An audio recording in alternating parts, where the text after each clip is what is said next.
Remember that this time a couple of years ago, we were at the height of a terrible drought, one of our worst. Not our worst, that was more than a century ago, but one of our worst. And the climate activists were using the weather to push their cause, blame it on climate change, even though the scientists are yet to link the drought to climate change.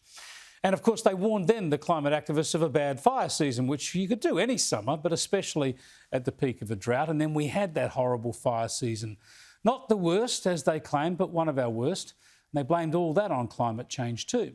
But now, with the East Coast covered in rain again, a wet spring, dams full, rivers bursting their banks, the same people, of course, say nothing. They use the weather when it suits. They go quiet when the weather interrupts their narrative.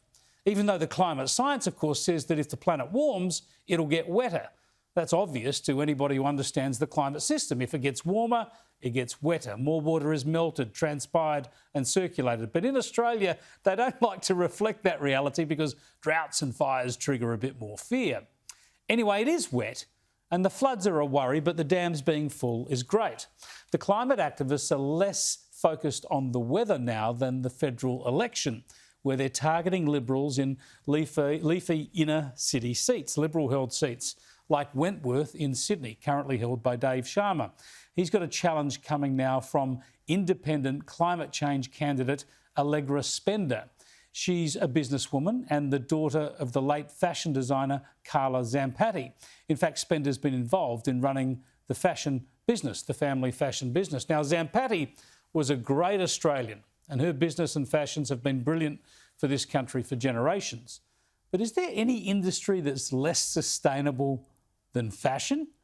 Fashion is an industry founded on needless consumption. It's about churning through clothes and churning through resources, not based on need or utility, but based on changeable styles.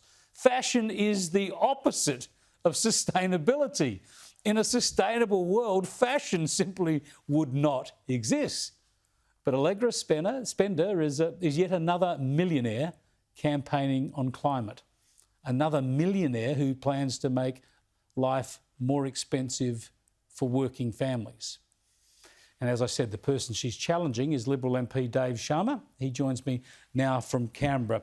Thanks for joining us again, Dave. Presumably you would welcome all comers at any election, but isn't the fashion industry a very unsustainable one in resources and climate terms?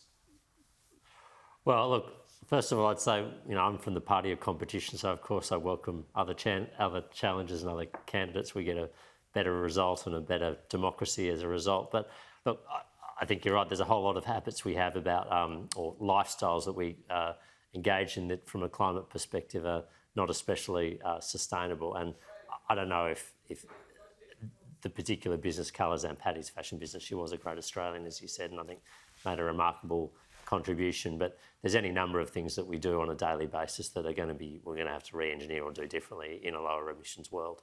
It's an interesting dynamic because people like yourself, modern Liberals, people who have pushed the coalition towards a net zero by 2050 position, if you like, are the ones being targeted by these Voices campaigns and independent candidates. Who do you believe is actually behind someone like Allegra Spender's campaign? I'm not questioning her integrity. She's an independent candidate. She's running her campaign focused on climate actions, but she'll be getting funded and supported by various groups. Do you know who they are? Well, look, I think you just need to look at where these candidates are popping up, Chris, and they're in predominantly, metropolitan seats, and they're all campaigns directed at coalition MPs, Liberal MPs. It seems, look, I know the people who run the Wentworth Independents, which is the body that selected Allegra Spender as their candidate. I think one of them gave to GetUp in the last election cycle, gave several tens of $1,000s.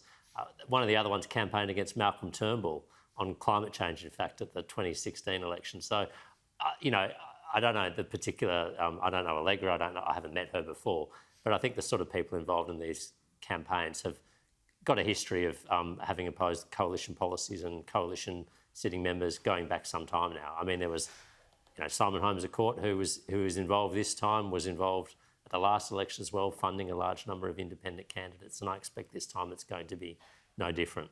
and they'll focus very heavily on climate action. And in Wentworth, perhaps cost of living issues aren't as predominant as they are in marginal seats and in outer suburbia and in the regions. How do you counter their climate activism when you sit in the same coalition party room as Matt Canavan, who was on earlier, saying that he won't abide any policy that targets net zero?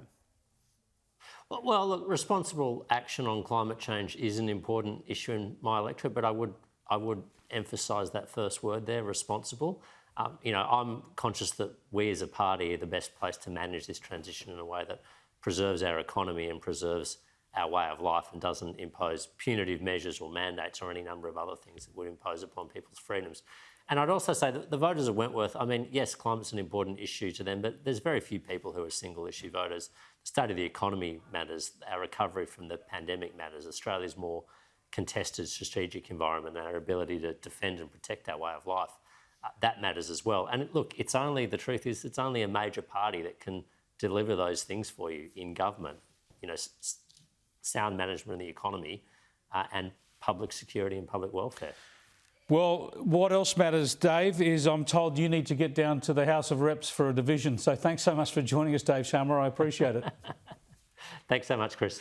Dave Sharma interrupting his day in Parliament there to join us for that conversation. I'm told the bells are ringing in the House of Reps, which means people like him need to get down there and get their bums on seats, because that's how you vote in the chamber of our Parliament.